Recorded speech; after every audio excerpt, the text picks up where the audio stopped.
What's good, everybody? It's Daily Betslip on the night of the NBA draft. I'm your host, Donnavan. Smoot. Got the homie Peter Dewey. What's going on, Peter? What's going on, man? But one of the best days of the year, the NBA Finals end, NBA off season kicks off. Gotta love draft night, and we got some good baseball tonight too. We have a whole bunch to get into. Obviously, Peter and I are stoked for the NBA draft. We're both rocking our New York Knicks apparel, gear. Hopefully, something good happens. Before we came on, we were ranting for about 10, 15 minutes about all just the foolishness that is the New York Knicks front office and their decision making. But we have a whole bunch, to get into. We have our game of the night, Astros and Yankees. Little AL rivalry there. We will get, our community picks there. But first, I want to start off with our bad beat of the day, which came yesterday between the Guardians and the Twins. And so the Guardians were down 10-7 entering the eighth inning, scored 4 runs in the top of the ninth, end up winning the game 11-10. And if you're on the Twin side, I truly apologize because that's a bad beat right there. That's a bad beat right there. Peter, what do you think about that one? Yeah, that's a rough one if you had Twins on the run line or the money line because they would have both. I saw somebody tweet last night.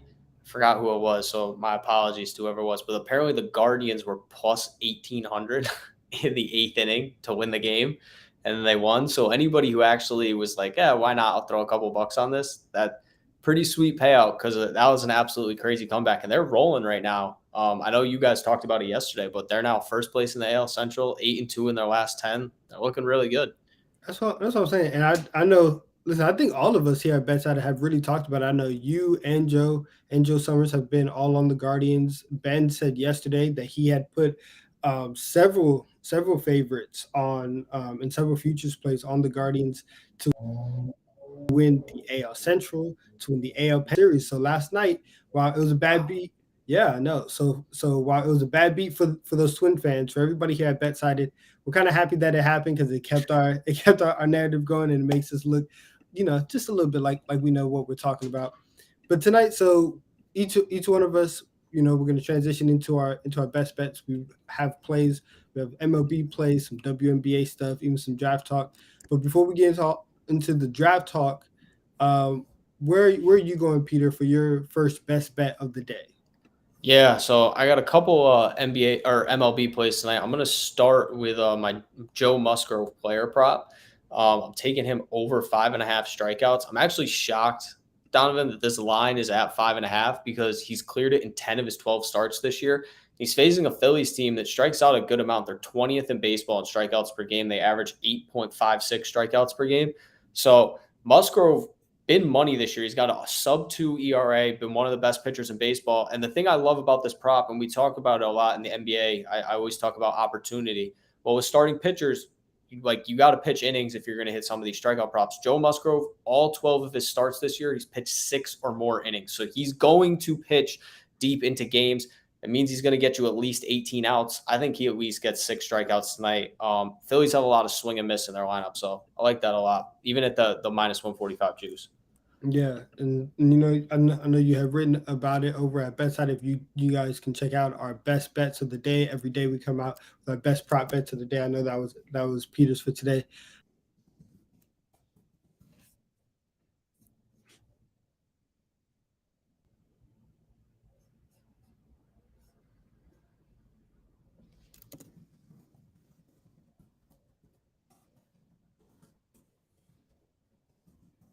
Like we might have lost Donovan for a second there. But I can keep going through what else I got because I got a couple plays in that same Padres Phillies game. So the other one I'm looking at for tonight is the Padres to win. Um, Straight up Padres on the money line against the Philadelphia Phillies. And what I really like about the Padres in this matchup, obviously the pitching matchup, having Joe Musgrove on the mound, he's been absolutely dominant this year. Like I said, he's got a sub-2 ERA. So he's looking right now on the season. Joe Musgrove, 1.59 ERA. His FIP, fielding independent pitching, is a little over 2.5. So he's been a little lucky, but at the same time, if you're under 3 in either one of those numbers, you're having a hell of a season. The Phillies, on the other hand, they've lost 3 straight entering this game. And they're going to send Ranger Suarez, their lefty, to the mound. He's 5-4 with a 4.43 ERA.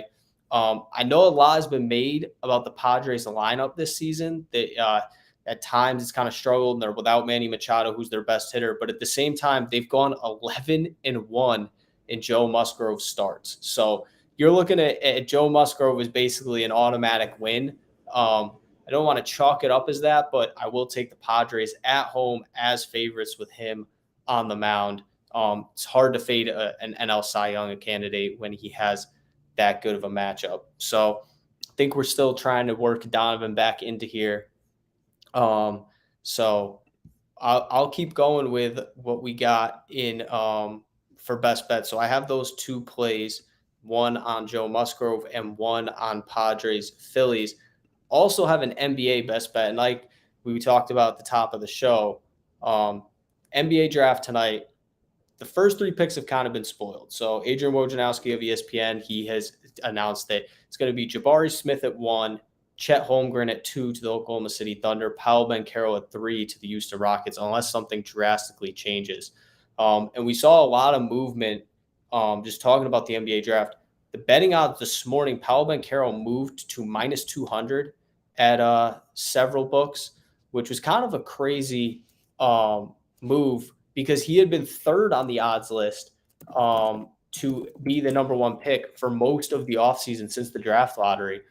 And after moving to minus 200 today, he jumped back in the odds when Woj tweeted out that prospective top 3. Now Jabari Smith at some books is as high as minus 10,000 to go number 1. So it's pretty much a lock. He's going to go number 1. There's not much value in betting the top 3 picks, but after that, there's, I think, some value here. So I think we have Donnavan back. We can bring him in here and we can talk some MLB stuff. So you good? We back going? I think I'm okay. We're gonna keep rocking out here though. I completely, the last thing that I heard was that you were talking about your guy Jaden Ivey, and that pick. Listen, I think, and I actually have a play kind of similar to that for tonight's draft, and so I know that you have Ivy going 5th. Yes. So you have him at 5th.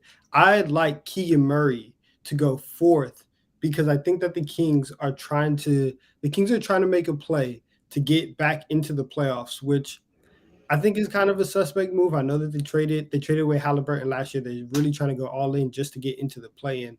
I'm not sure that that's the right move. However, that's what I think that they are going to do. And so they're not gonna draft Ivy because he's, kind of runs the same position as De'Aaron, and so they're gonna draft for, I guess, fit on this team. So I think that consensus line is that Murray is plus 200 to go 4th in tonight's draft. I think that's going to be. I think that's going to be the play. I think that goes hand in hand with your Ivy pick. Yeah, we're on the same page. And that's why I have Jaden Ivey. I saw a consensus odds plus 350 to go number 5 to Detroit. And was kind of setting it up, talking about the top 3 while you were getting back into it. So I think Ivy goes 5. He's only worked out for 2 teams. He worked out for the Magic and the Pistons. The Pistons pick at 5. I love the Ivy Cade Cunningham fit. I think just from a basketball perspective, you have 2 bigger guards, 2 guards who can kind of do it all. You don't have to rely on one of them as a primary scorer, one as a primary playmaker. I think you can kind of just both let them play. So I like that fit a lot. And the Kings thing is, I think, a really good point. I don't think the Kings pick at 4 tonight. I think they trade, but I'm not sure who they trade with. So I think if the Kings end up having to make the pick and then eventually trading the pick, I think they're picking Keegan Murray because it would look extremely foolish to trade Tyrese Halliburton, who is a proven commodity. Like, this is the big thing I think about in the draft. Like, you knew how good Tyrese Halliburton was. To trade him to take Jaden Ivey to basically play the same role, I know they got Domantas Sabonis. It would just be a huge risk because if Ivy doesn't pan out, it's like, well, why didn't you just keep Halliburton if this was going to be your plan the whole time? So I think they go forward there if they stay in the spot. I don't think they're going to stay in the spot, but the issue is their asking price for 4. I know they were asking the Pacers for Malcolm Brogdon, Chris Duarte, who was their lottery pick last year, and the 6th pick just to move up 2 spots to 4. I feel like that is just way too much to move up 2 spots. So if the Kings get stuck staying there, I think they take Keegan Murray. I think he fits alongside Sabonis a little bit of a stretch 4. So I don't mind that. I like both of our plays. Obviously, we both kind of see the draft working out the same way, but want to jump to your MLB bets because I know I gave out mine, but I want to hear where you're going in the MLB because obviously we got some pretty good games tonight. Yes, and so I'm gonna go with the Astros and Yankees. I'm gonna make my player prop prediction for that before we get into our game of the night stuff, and I'm gonna go Jameson T under 4.5 strikeouts.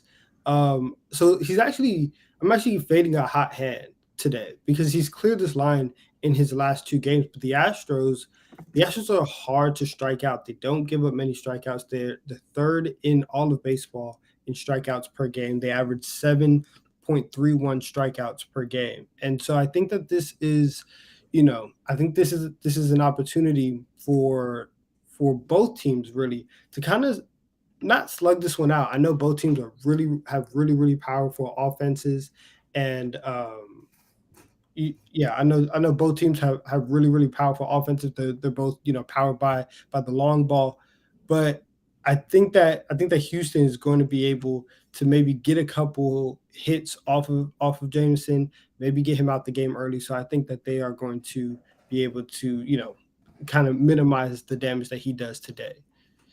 And then on top of that, to have one more bet after that, it's actually not in the MLB. I'm going to go to the WNBA. I'm going to go with the Chicago Sky -4.5 versus the Los Angeles Sparks.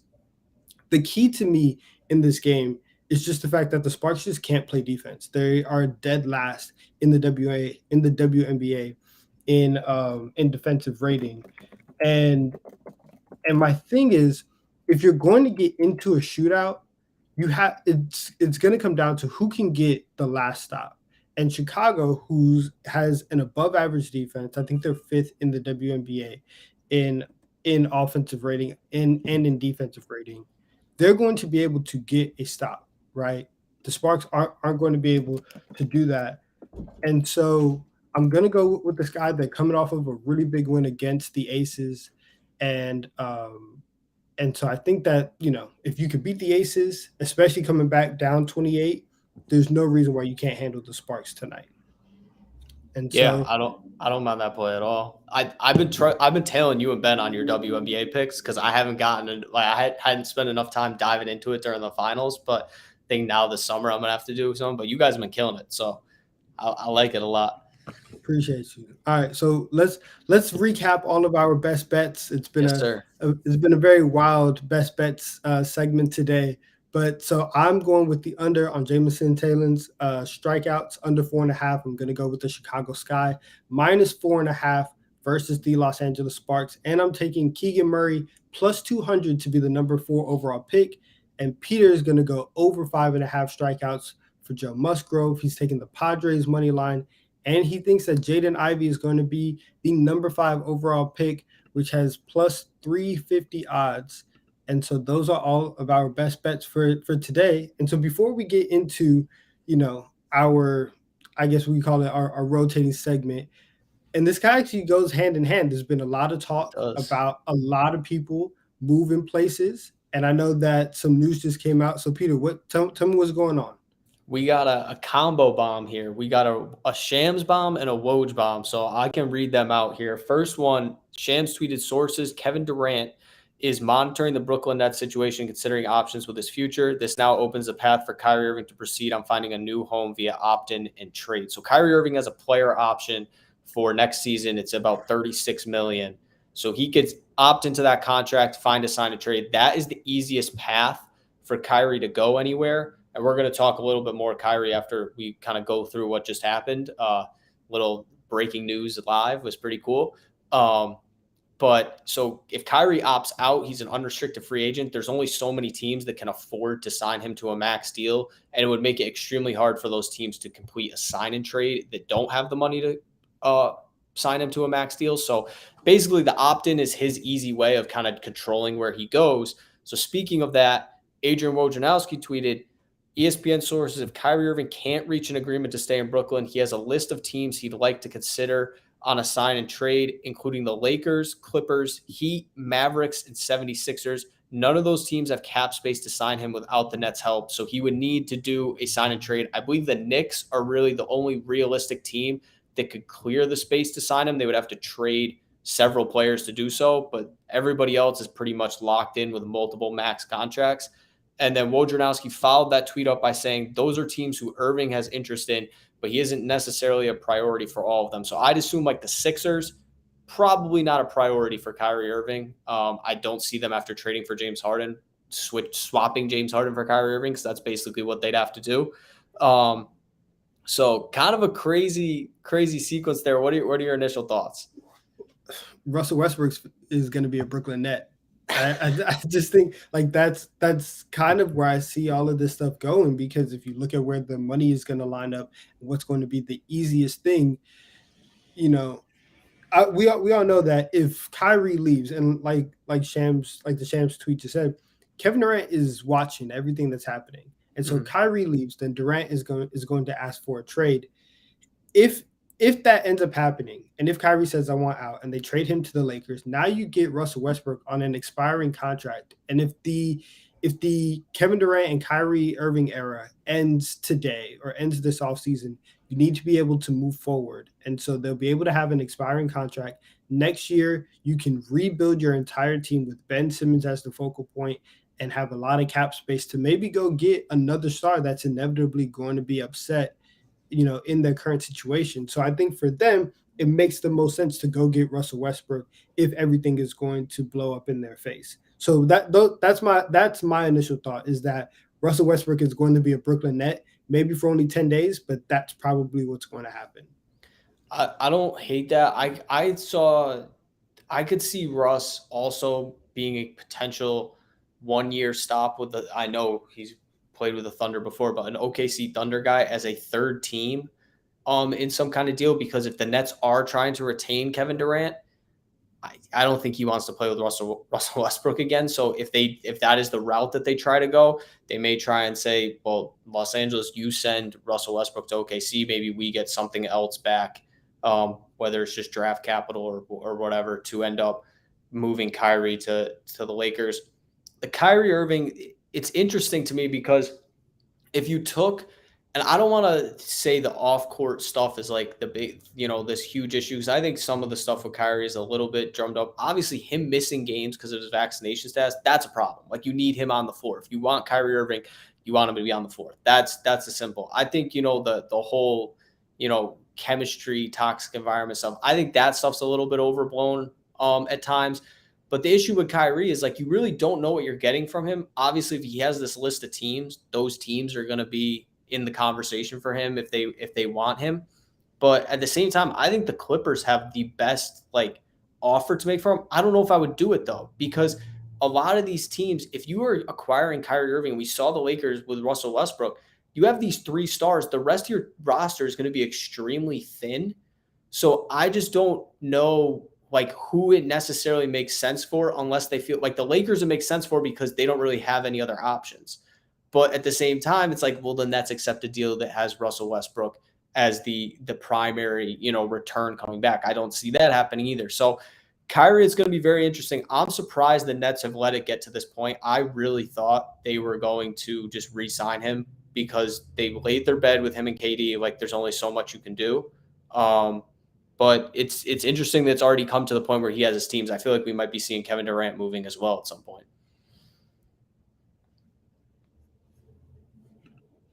Did we lose Donnavan again?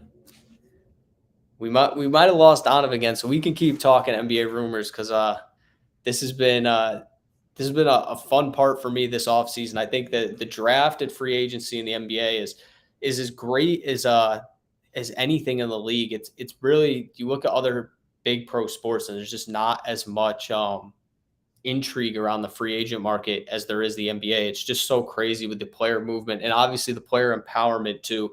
Guys kind of dictating where they want to go. Kyrie Irving's a perfect example of that. So the other thing I want to talk about in terms of guys, where are they going to be? We have another one, John Collins tonight has been reported by Bleacher Report's Jake Fisher, to be moved by the end of this draft or by the beginning of this draft. He is basically like a guarantee to go somewhere. Atlanta's discussed a potential deal with the San Antonio Spurs to get guard DeJounte Murray. I don't know if they have the package for that. The Spurs apparently want something similar to what the Milwaukee Bucks gave up for Drew Holiday a few years back. So that was 2 first-round picks, Eric Bledsoe, and 2 pick swaps.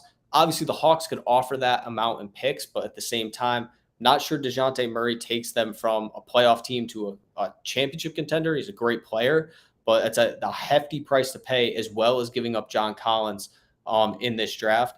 And I also don't really see that as a fit for the Spurs necessarily, because I thought the Spurs, they just missed out on making the playoffs last year. They made the play-in tournament.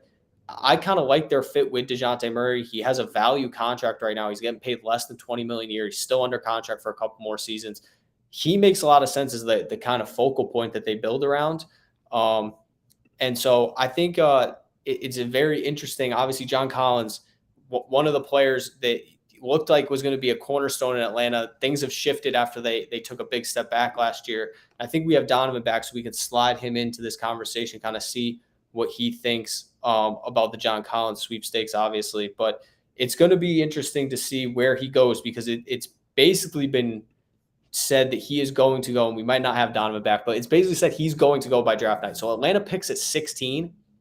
I would be very surprised to see the Hawks actually make that pick. The thing with that is, if they're going to trade John Collins, it's most likely they're going to be getting a player better than John Collins. So it's going to be John Collins and the 16th pick to try and get another star to pair with Trae Young. I'd be very surprised if they're trading John Collins to shed salary. At this point, Atlanta is trying to retool to put itself in a position to contend better next season. Collins obviously has a ton of value, but he's also making a ton of money. So Kevin Huerter, Bogdan Bogdanovic, those guys, Clint Capella, all potentially could be moved, but Collins probably the most likely domino tonight. Maybe the first domino in terms of big players to be traded at the draft. Yesterday, we saw the Portland Trailblazers trade for Jeremy Grant, and they acquired him for a 2025 first-round pick from the Bucks that they actually acquired from the Pelicans in the CJ McCollum trade. So not much for the Blazers to give up for Jeremy Grant. They've been rumored to be looking to trade number 7. They have the 7th pick in the draft, potentially for OG Anunoby of the Toronto Raptors. They also could go in another direction and go after John Collins. They could go after a player such as Malcolm Brogdon. It really depends on who they're going to try and pair Damian Lillard with. Anunoby had been linked yesterday. Yahoo Sports' Chris Haynes had said the Blazers were making a run at him. That's going to be a tough one. Anunoby has multiple years left on his deal. Younger player, very good two-way wing. Not sure if he makes the Blazers a championship contender. I think they'd be a playoff team with him and Grant around Lillard. But at the same time, if you're the Blazers, you have to maximize this Lillard window. Damian Lillard probably got 3-4 years maximum of elite play left in him. And we saw last year, he got injured early in the season, ended up missing the whole rest of the year when the Blazers kind of were out of it. They just decided, let him recover from the injury, shut him down. If you're Portland, you have to do everything you can. If you're going to stick with Dame, you're not going to trade him, not blow this thing up. You have to try and build the best possible roster around him. OG Anunoby helps you do that.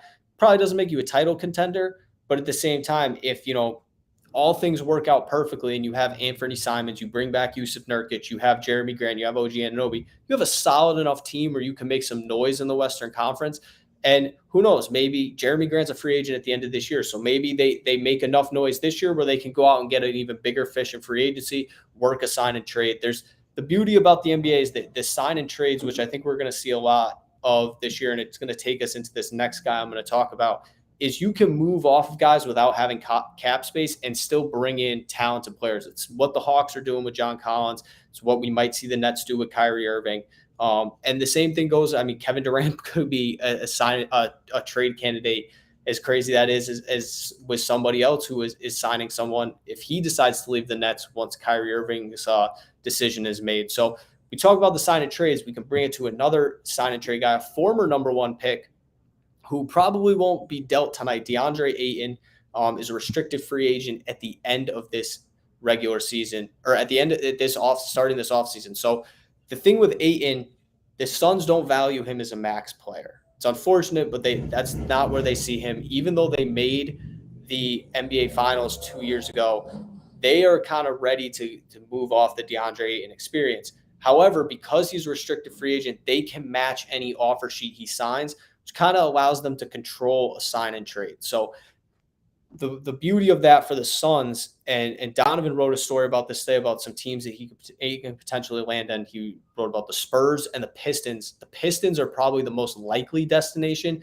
The Jeremy Grant trade allowed them to clear $56 million in cap space for this upcoming season. So at this point, they are going to have a max slot that they can sign DeAndre Ayton with. So if that's the case, the Suns can try and work out a sign and trade deal with the Pistons, whether it's getting future picks, whether it's getting a player off the Pistons roster. They could target a young guy, maybe like Sadiq Bey, Isaiah Stewart type of player. The benefit for the Suns is they don't have to match salary here in this trade because the Pistons can sign him outright, but they can still get something back. We saw this used a few years ago, and this was when the Warriors lost Kevin Durant. He went to the Brooklyn Nets. The Nets used the sign and trade to send D'Angelo Russell to the Warriors. So in this case, the Warriors were not bringing back Kevin Durant. He was not coming back no matter what, but they were able to orchestrate something to get some kind of value back. And when you look at how that trade eventually went, they not only got back D'Angelo Russell turned into Andrew Wiggins in a first-round pick, which turned into Jonathan Kuminga, and then the Warriors just won the title because of how well Andrew Wiggins played. So these sign and trades, it's really important for these NBA teams to not lose players for nothing. And that's something that's plagued the Los Angeles Lakers in recent years. They've lost Dennis Schroeder. They lost Alex Caruso for absolutely nothing. We're unable to get anything back. When you can do a sign and trade like this, and even if you're losing a good player like DeAndre Ayton, you're getting something in return. So the Pistons come to mind for Ayton. He'd be a very nice fit with Cade Cunningham. If they do draft Jaden Ivey, like I'm hoping in my best bet for today, think that would be a nice combination to have those three players in a pick and roll kind of combo. And then the other one, the San Antonio Spurs. If the Spurs do hang on to DeJounte Murray, bringing in a big like Ayton could kind of change the way this roster is shifted. They have a couple good young wings. They have Keldon Johnson. They have Devin Vassell. They have Josh Primo, who they took in the lottery last year. And they have the 9th pick this year. So the Spurs can maybe find a way to work something where they give up one or two of these young guys to the Suns.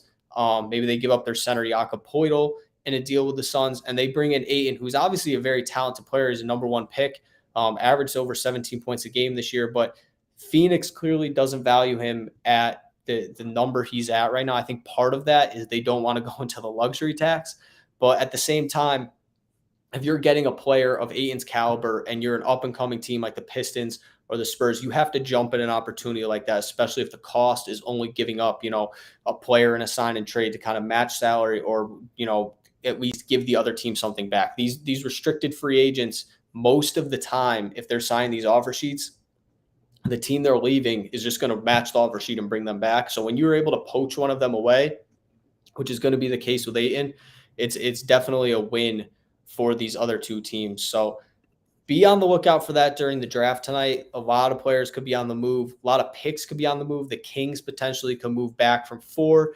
The Blazers potentially could move back and out of number 7. So those two picks definitely have an eye on. The Washington Wizards at number 10 have been rumored to try and get a guard at some point to support Bradley Beal if they can bring him back. So there's a lot of movement that could potentially happen tonight during the draft. Adrian Wojnarowski did say that there's expected to be a lot of trades. Doesn't always work out that way, but I think we're going to see some player movement, just a lot of pieces and key pieces. The key here is like we're seeing a lot of high-end quality players, all-star caliber, just below all-star caliber players potentially on the move. So I think that's very interesting to see heading into tonight's draft. But while we're all here is game of the night. So we're going to jump into, I don't know if we're going to be getting Donnavan back. He's having some internet issues. So I'm riding solo here. We're going to be doing Yankees, Astros, best bets for this game. And obviously, as you all know, with the sign behind me, New York Yankees are my team. They've been rolling. They came off a 5-4 win last night against the Tampa Bay Rays, came back from a 4-1 deficit to win that game. And now they're facing one of their bigger rivals. The Yankees-Astros rivalry is kind of came together after several playoff bursts of the two teams together. And then obviously the Astros cheating scandal knocked the Yankees out of the playoffs that year. The Astros went on to win the World Series. So a lot of bad blood here. And I'm going to start my best bet of the game. I'm taking the Yankees to win this one. Taking them on the money line, minus 125. Yankees are pitching Jameson Taillon tonight, who's been really solid for them. As Donnavan mentioned in his best bets, he's taking the under on his strikeout prop, which I don't mind. The Astros don't strike out a lot. But Taillon's really kept the Yankees in every single start that he's had so far this season. And the big thing with the Yankees, they're one of the best home teams they're the best home team actually in all of baseball. They are 29-7 at home, by far the best mark in the league. They're 18-9 on the run line when they're favored. So at home, this has been, their MO. They win games at home, and they're facing an Astros team that, as good as they've been this season, they haven't matched the Yankees. You look at the Yankees, they're first in OPS, first in team ERA. The Astros are top 10 in both of those categories, but they're not, an automatic, like, we're coming in here. This is an easy win on the road. They have Framber Valdez, their lefty, their best lefty on the mound tonight. I think the Yankees pull this one out at home. They just had a tough series against the Rays. They dropped one of those games, but at the same time, they've shown they can fight back from some of these deficits like last night. Taillon on the mound at home. I like the Yankees to win this game. Probably not going to be back on, but I'll share Donovan's best bet as well. He had the under in this game, under 8 at minus 105. So if you're looking for a total play, I like this. Both these pitchers have sub-3 ERAs. So I think it's worth taking a shot on the under rather than hoping for a lot of runs. I know it's Yankee Stadium, so we might see a couple home runs, but at the same time, you got two teams that are top 5 in the league in team ERA. So both good starting pitching and good bullpens. I think pitching wins out here, especially with these two guys on the mound. We got a good matchup in this series as well tomorrow. Justin Verlander against Luis Severino. So who is the community picking? That's the real question. I'm hoping the community is riding with me, and it looks like they are. Our poll result, Yankees money line minus 122 at WinBet. Like I said, I love the Yankees in this one. They've been too good at home this year. They're the only team in baseball with 50-plus wins so far this season. So I like the Yankees minus 122. I'm riding with the community. I might double down on my bet now that we have that one in. And then also got to explain the sign of the day to my right. Welcome to Johnny Davis Hive. Like Donnavan mentioned at the top of the show, we got the New York Knicks gear on. If the Knicks do stay at 11 tonight, I think they're one of our possible teams that could move up in the draft to number 4 if they have the ammo to do so. I wouldn't mind a little Wisconsin guard, Johnny Davis. Very solid scorer, could bring some stability to the Knicks point guard and guard issues. So Johnny Davis Hive, keep an eye on it tonight at number 11. If he gets there, I think the Knicks have a good chance of taking him. So I appreciate everybody hanging out with me on Daily Betslip today. We apologize for the technical issues, but we still got to roll. We still got through best bets. We still got game of the night. We still got community picks and plenty of NBA draft rumors. So enjoy the draft tonight. May all of your best bets hit. And tomorrow we are back. Donnavan and Reed will be on the show. So make sure you tune in, like, subscribe, all that good stuff over at YouTube. Until then, may all of your best bets hit, guys, and we'll see you tomorrow.